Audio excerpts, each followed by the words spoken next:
Hey all, Tina here. Welcome back to Beautiful Journey. Today I am going to show you how I got this pink and berry look that is perfect for Valentine's Day no matter what your plans are. And all you have to do to see how I did it is just keep watching. Let's put on some makeup, shall we? I'm going to do my primers first, and the first thing I'm going to use is the L'Oreal Magic Perfecting Base, and I blame Jen Phelps for this one. She talked about it quite a bit on her channel, and I found it on Amazon and decided I wanted to see what it was all about, and I really do like it. It is a very good blurring primer. I'm going to take out a little bit on my finger there, and I'm going to put this on my T-zone, nose, chin, and forehead. This is the area that I have larger pores that I want to blur. And also when I'm using a blurring primer, I like to put a little up under my eyes to help fill in some of those fine lines before I do concealer. The next primer that I'm going to use is my e.l.f. Putty Eye Primer in the color Rose. And this is my favorite eye primer right now.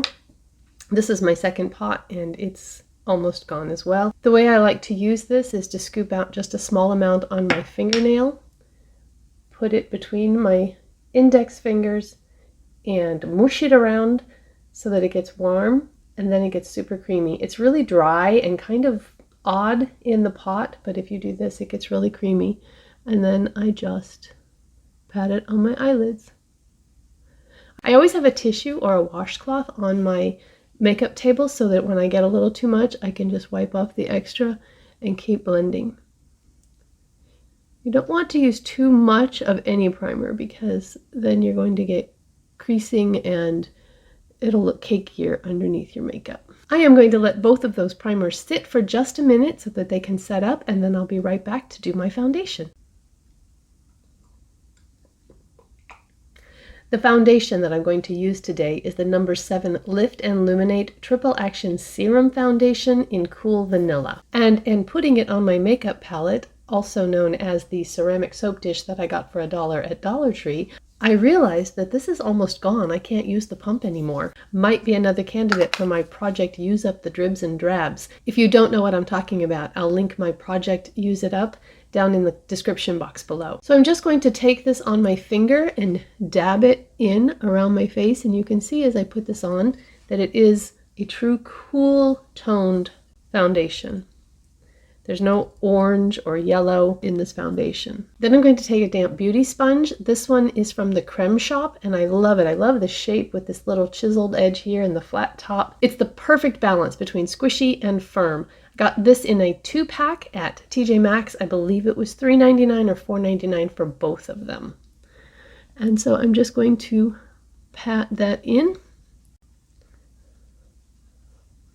This foundation provides a smooth, skin-like finish that is neither matte nor glowy. It's really a very satin, pretty finish. It is buildable if you have areas that you need more to cover. So it's great that you can go in with a thin layer to start with and then build only in the areas that you need extra coverage.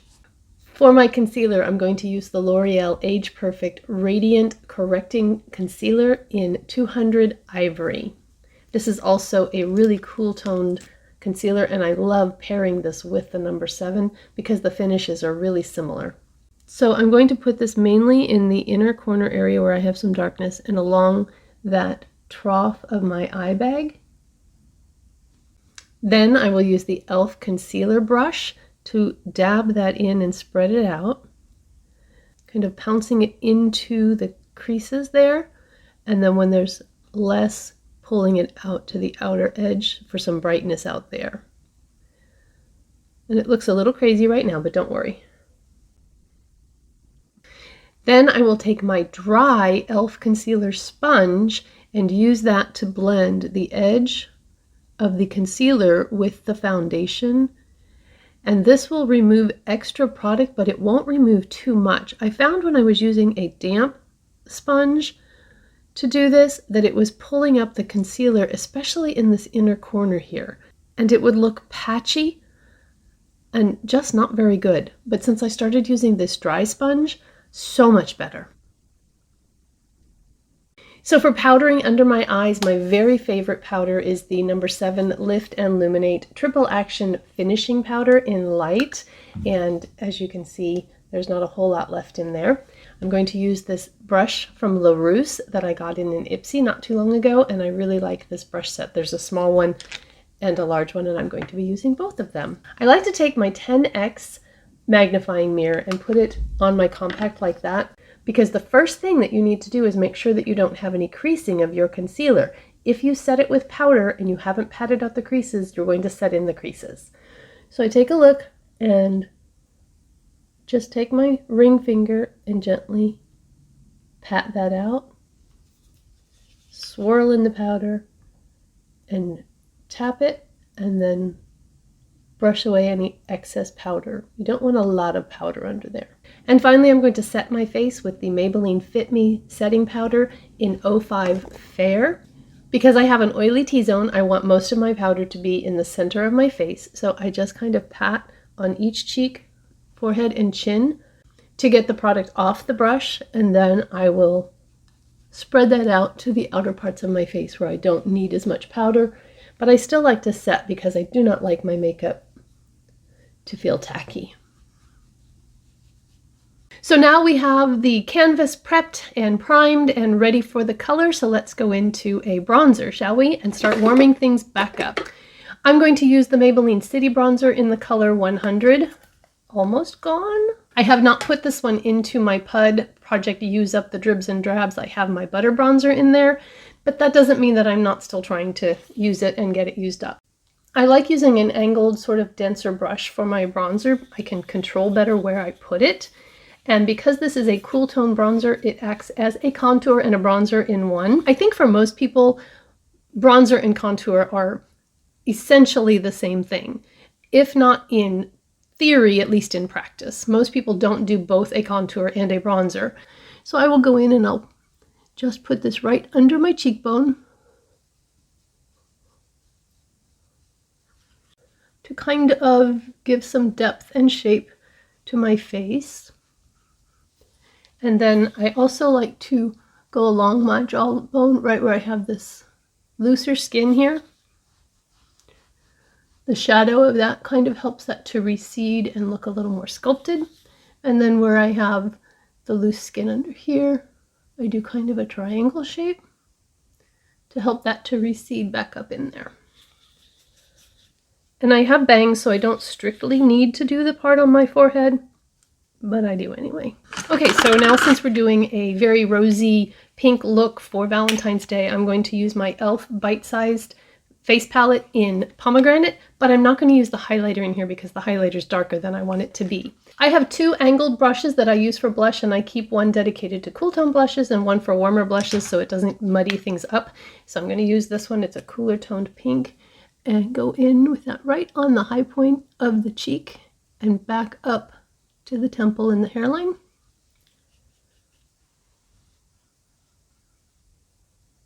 And I kind of like to pounce it in. It feels like it melds with the skin better when I do that.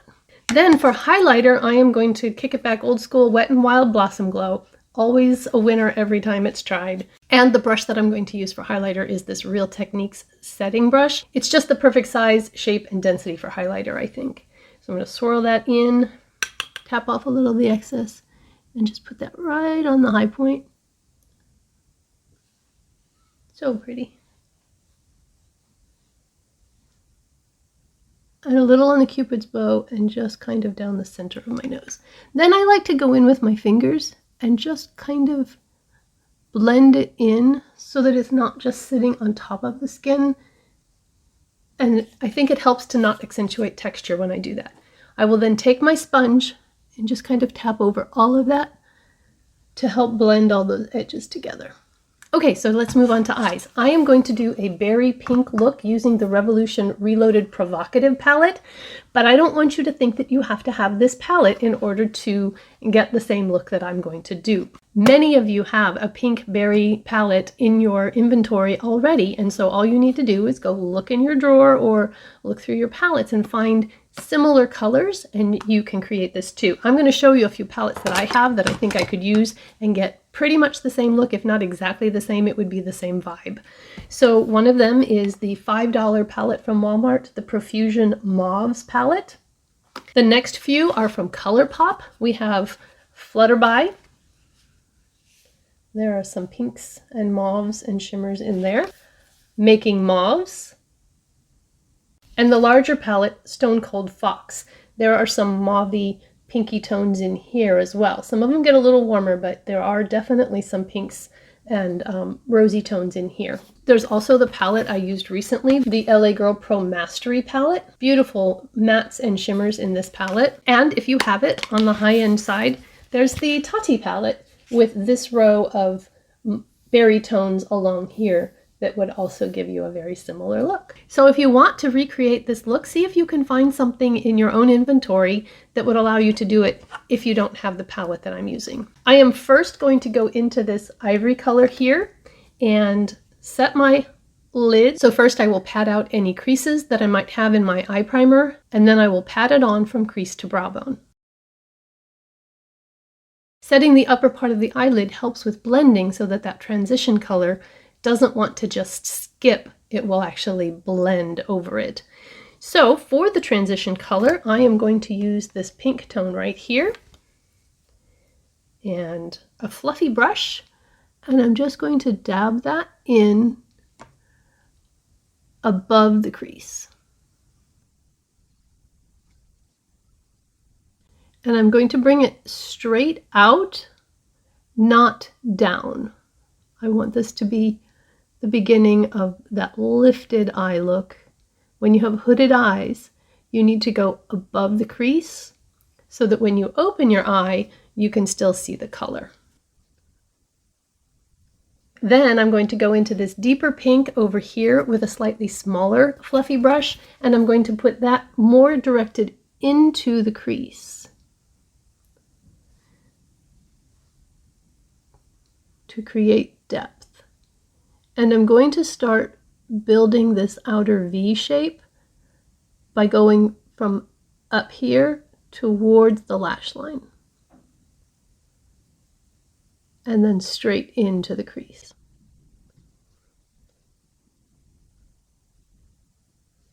And I want this to get a little deep and smoky, so I'm going to use this color here with the other end. This is an Eco Tools brush, and it has a really dense part on the bottom end of it, so I'm going to use that and get right into that outer V. This one here wasn't quite as deep as I wanted to go, so I'm actually going over here.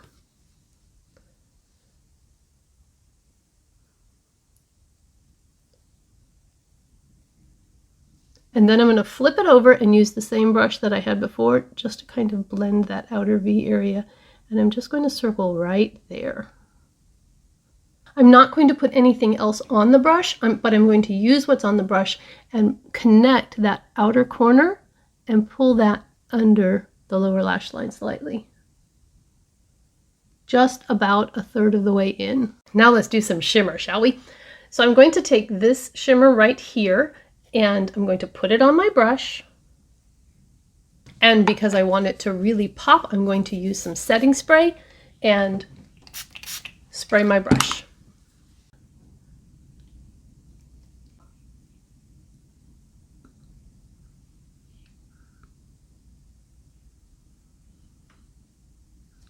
Going to flip that brush over, and I'm going to go into this light gold shimmer here and put that in the inner third.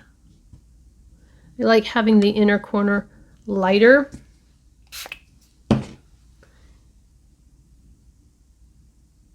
Because I tend to have darkness in that corner.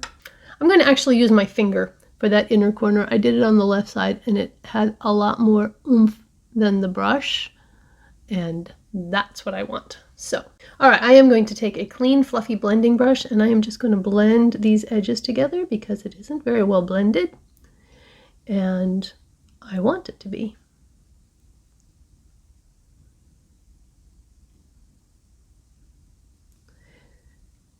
Blending isn't just a one and done kind of thing.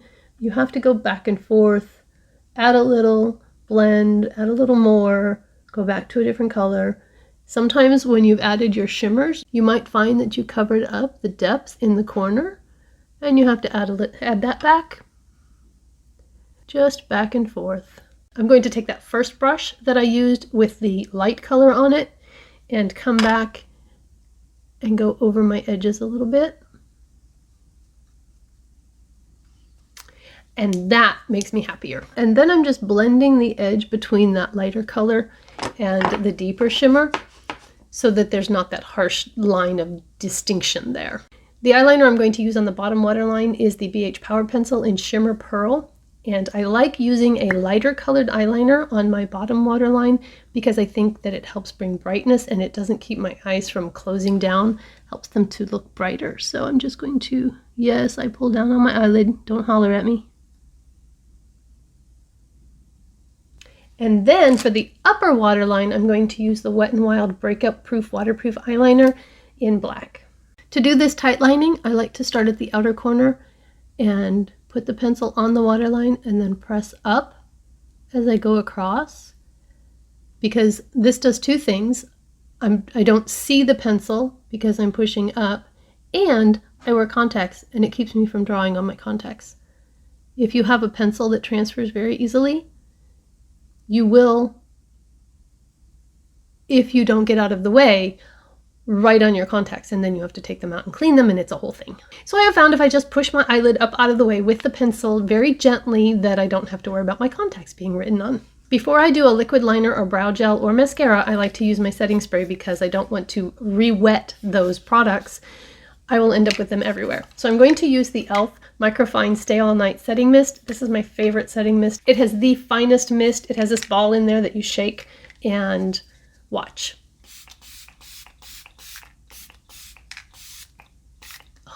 It is, I mean, it's just so nice. I don't feel like my hair gets all wet. It never spits big blobs on my face, and it's just really nice. It does have a scent to it, but it's not a bothersome scent. It's not fruity or anything like that. It's just fresh. So then I'll take and just kind of dab over, help that setting spray to meld in with the products on my face, and we will move on to liner and lashes. I'm going to curl my eyelashes first. I'll be right back. And I am going to put on false lashes, but before I do, because my lashes are so blonde, if I put on false lashes without putting mascara on, they will stand out against the lashes and you'll be able to see them. If I put mascara on after the lashes, then you get mascara on your lashes and you have to do more work to clean them. So I like to put my mascara on before I put on lashes. I'm going to use the Essence False Lash Effect Lash Princess and just put a single coat top and bottom. I was trying to be careful and somehow I still managed to get mascara on my eyelid. I'm gonna let it dry, we'll deal with it in a minute. So while that dries just a little bit, let's look at the lashes that I'm going to use. I have this set of lashes from Kiss. Looks so natural. These are the Sultry, and I like these because they're wispy and natural looking, so they're not super dramatic. And I'm going for more of kind of a romantic, flirty look and not vavoom drama, right? So I'm going to use these lashes today. Maybe you don't wear lashes because they are just so hard to put on and you want to throw something across the room by the time you get them on, and then they're not really even on right and you take them off and you just give up in frustration. Maybe you've tried magnetic lashes and those are definitely easier than regular lashes, but maybe you're not so sure about magnets around your eyes. I don't know if there's anything to that or not, but I am going to share with you a product that has made putting on false lashes so easy. That is this set of glue liner pens that I got off of Amazon. They're called the Magic Liner Lashed Up, and there's a clear one and a black one. So the clear one, if you don't want a liner, you can use that, and the black one is obviously a black liner, but it's also lash glue. And you're going to see how easy this is. There's a shaker in there, so you want to shake it up. And then put it on just like liquid liner. It's a felt tip. It is sticky. You'll see that when you start putting it on. But you just draw as if you're doing regular old liner.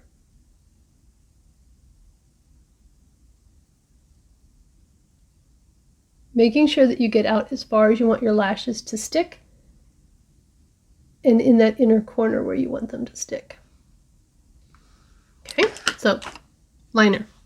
Then you take a lash, making sure you get the right one. You want the smaller lashes to be in the inner corner.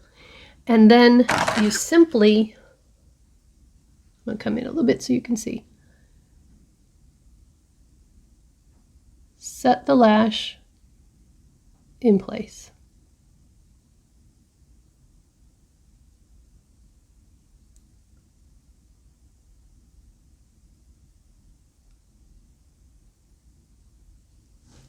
That's it. It's done.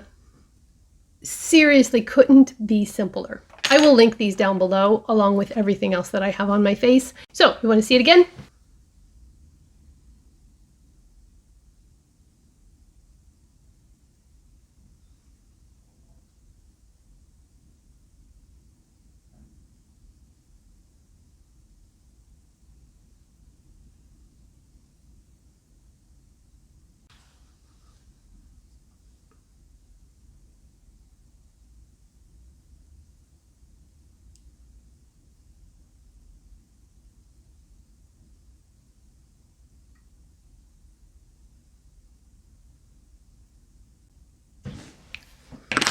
Ta-da! 2 lashes, just like that. So, for brow gel, I'm going to use the Essence Make Me Brow in Soft Brownie Brows 03. And the way I do this is I just kind of swirl it around. I don't have very many brow hairs, and so the ones that I do have, I want to make sure that I get covered. So I just put it on there, trying not to touch my skin, and then go back and put them in place. Keyword there, trying not to touch my skin. Invariably, I do. And all you have to do, grab a Q-tip and clean up. One thing for sure you get from me is how to fix your mistakes, because I make plenty of them. Speaking of mistakes, let's take care of that mascara. I will just take a small brush that has a fairly stiff point, clean, and all you have to do is go in and gently, barely touching it, flick it away. Easy peasy lemon squeezy. I am going to take my bangs down and I'll be right back to put on some lip. So I'm back. For my lips, I am going to use the LA Colors Auto Lip Liner in Pinky, and I got this from Shop Miss A for $1. I really like that it's a retractable and not a sharpenable, and I really like the fact that I got it for $1. The color is a really pretty pink, not too Barbie, and the formula itself is very smooth and creamy, and it lasts a long time. This is not the first time I've used this pencil.